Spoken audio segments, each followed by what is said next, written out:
ज़ारा का ये फोटोशूट जैसे ही फोटोग्राफर टिम वॉल्कर ने शूट किया, क्रिस्टीन एक खाली कमरे में चंद लकड़ी के डब्बों से घिरी नजर आती है। ज़ारा की 2023 में कुल कीमत $16.5 बिलियन रही है।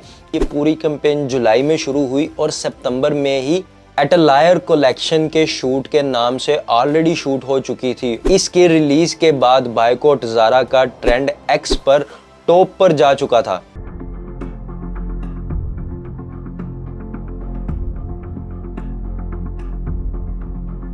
The war has also reached the stores of Zara, the fashion giant. It is facing a boycott.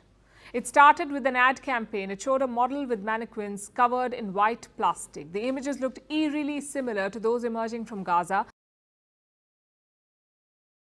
अस्सलाम वालेकुम दोस्तों, गजा में बरपा जुल्म, खून के दरिया और गिरती लाशें, जब ये सब भी इंसानों का दिल नहीं पिघला सकी तो मैदान में उतरता है मीडिया, जिसकी मुख्तलिफ कैंपेन्स और एडवर्टाइजमेंट्स से इस मामले की तरफ लोगों को मतवज्जा किया। पर इसका एक असर यूं भी हुआ कि कई लोग मीडिया की वजह से असल एजेंडा से हटकर दूसरी हर चीज पर फोकस करने लगे। जब उन्हें पैलेस्टीन में उन 18,800 बेगुनाह मारे जाने वालों पर फोकस करना था तो उन्होंने फोकस किया इन 11,047 इसराइली डेथ्स पर, या फिर एक ओवरऑल नंबर बताकर इस बात को बहुत चालाकी से छुपाया कि पैलेस्टीन जान के ज़िया इस बर्बरियत का नतीजा और मकसद रह चुका है।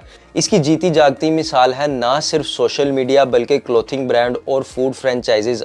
अब उन मुनाफिकीन फ्रेंचाइजीज और बिजनेसेस ने भी ढके छुपे अंदाज में इस सफाकियत को सपोर्ट करना शुरू कर दिया है। मैकडॉनल्ड्स से तो आप वाकिफ हैं, पर अब ज़ारा नाम का एक फेमस क्लोथिंग रिटेल भी इसराइल के इस खूनी खेल को मजाक बनाकर पेश कर रहा है। दोस्तों, यहाँ पे आपको बताता चलूँ कि ज़ारा स्पेनिश ब्रांड है। ये बात शुरू होती है तब जब ज़ारा एक फोटो शूट दी जैकेट के नाम से रिलीज करता है 7 दिसंबर को, जिसमें क्रिस्टन मैकमनामी नाम की एक जानी मानी मॉडल अपनी मॉडलिंग के जौहर दिखाती नजर आती है। अब इस शूट को देख के दिमाग में कई अजीब बातें आती हैं, यकीनन आपके दिमाग में भी यही सब आ रहा होगा। तो चलें इस शूट को थोड़ा सा डिटेल में डिस्कस करते हैं। अब दोस्तों, इस शूट की डिटेल में जाने से पहले हम थोड़ी सी ज़ारा की हिस्ट्री भी देख लेते हैं। ज़ारा एक स्पेनिश ब्रांड है जिसको अमेनक्यू ओर्टेज ने 1975 में स्पेन की सिटी एकोरोना गैलिशिया में शुरू किया, जो कि इंडिटेक्स कंपनी के अंडर आता है और दुनिया का सबसे बड़ा फैशन रिटेल माना जाता है। ज़ारा की 2023 में कुल कीमत $16.5 बिलियन रही है। इसके कई दूसरे सिस्टर ब्रांड्स भी हैं, जैसे पोलैंड बियर, मैसिमो डूटी, बर्शका, स्ट्रेडिवेरियस, ओएशी और बहुत कुछ। अब दोस्तों, ये सारे ब्रांड्स इक्वली ही बहुत ज़्यादा फेमस हैं। तो दोस्तों, होता ये है कि ज़ारा का ये फोटोशूट जैसे ही फोटोग्राफर टिम वॉल्कर ने शूट किया, इसमें ऐसे मनाजिर पेश किए कि क्रिस्टीन एक खाली कमरे में चंद लकड़ी के डब्बों से घिरी नज़र आती है, जो पहली नज़र में देखने वाले को किसी कॉफिन की सस्ती शक्ल नज़र आती है। इसे ये सब मानकर भी इग्नोर कर दिया जाए कि ये सब फैशन पोर्ट्रे करने के लिए एक डिस्प्ले था तो शायद काबिल कबूल है। और इसी शूट में जब क्रिस्टीन मैकमनामी अपने कंधे पर एक मैनिक्विन को उठा रखा है, यानी जो स्टैचू जिसके ऊपर कपड़े पहनाए जाते हैं, इस मैनिक्विन को शूट के लिए एक सफेद चादर में लपेटा हुआ दिखाया जाता है, जो कि काफी हद तक कफन में लिपटी हुई बॉडी को रिप्रेजेंट करता दिखाया जा रहा है। और इसकी तशबीह इंटरनेट पर लोगों ने उसी तरह दी जिस तरह पैलेस्टाइन के शोहदा की बॉडीज को रखा गया है। और मैकमनामी का इस पुतले को कंधे पर उठाना सिर्फ उन शोहदा का मजाक उड़ाने के बराबर है। अब दोस्तों, कोई भी बड़ा सेंसिबल फैशन ब्रांड की कैंपेन का शूट जैसे कि ज़ारा का सोशल अकाउंट ने एक पोस्ट में बताया, अगर अभी भी उन पुतलों, सफ़ेद चादरों और कॉफी नुमा डब्बों को इग्नोर भी कर दिया जाए तो इस बात को कतई इग्नोर नहीं किया जा सकता कि इन मैनक्वींस के हाथ पैर तक टूटे हुए दिखाए गए हैं। और जिस शॉप से इस फोटो शूट को दिखाया गया है उसकी दीवारें भी टूटी हुई और पूरी शॉप की हालत एक उजड़ गई जगह की तरह दिखाई गई है, जहां किसी तरह का हमला किया गया हो। इस कैंपेन के 7 दिसंबर को रिलीज होने पर तहलका मच चुका है, क्योंकि इसी दौरान फ़लस्तीन में इस इमेजिनेशन की रियलिटी लोगों ने एक्सपीरियंस की है और कई ऐसे जनाजे भी उठाए हैं। अब इस तमाम मामलात में ज़ारा के ऑफिशियल्स का यही कहना है कि ये पूरी कैंपेन जुलाई में शुरू हुई और सितंबर में ही एटलायर कलेक्शन के शूट के नाम से ऑलरेडी शूट हो चुकी थी और उसे रिलीज अभी यानी 7 दिसंबर को किया गया है।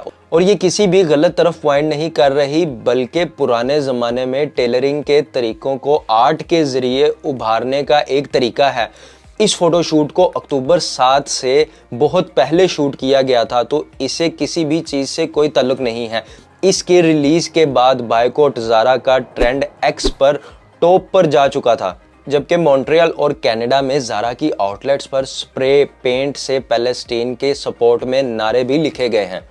इसी वजह से ज़ारा ने अपने ऑफिशियल अकाउंट पर भी क्लैरिफिकेशन दी और माफ़ी भी मांगी इस गलती के लिए। साथ ही बिना कुछ कहे 3 दिन बाद यानी पीर को 11 दिसंबर को इस फोटोशूट को अपनी वेबसाइट से हटा दिया, लेकिन इस शूट के हटाने की वजह ये बताई कि हम कुछ इम्प्रूवमेंट्स करेंगे, ना कि ये गज़ा की वजह से बायकॉट के ट्रेंड के चलने के बाद हटाई गई है।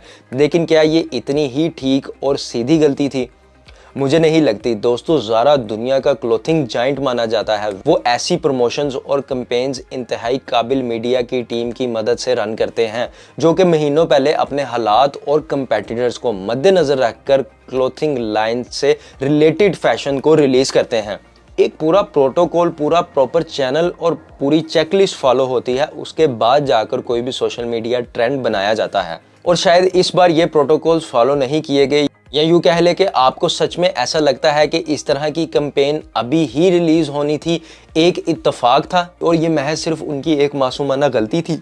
दोस्तों, फैशन इंडस्ट्री के कुछ रूल्स हैं, जैसे harmony, peace, recycle and reuse वगैरह। यानी क्लोथिंग कैंपेन के जरिए हार्मनी भी बनी रहती है और लोगों के बिलीव्स भी स्ट्रक्चर होते हैं, जिससे वो सपोर्ट और मुखालफत दोनों सीखते हैं। अब ज़ारा इंतहाई फेमस होने के बाद जब ऐसी गलती हो चुकी है, तो यकीनन ये एक बहुत बड़ी और अजीब ब्लंडर है, जिससे फ्यूचर में इस स्पेनिश ब्रांड को मुश्किलात का सामना और लोगों का हेट मिलना कोई हैरानी की बात नहीं है।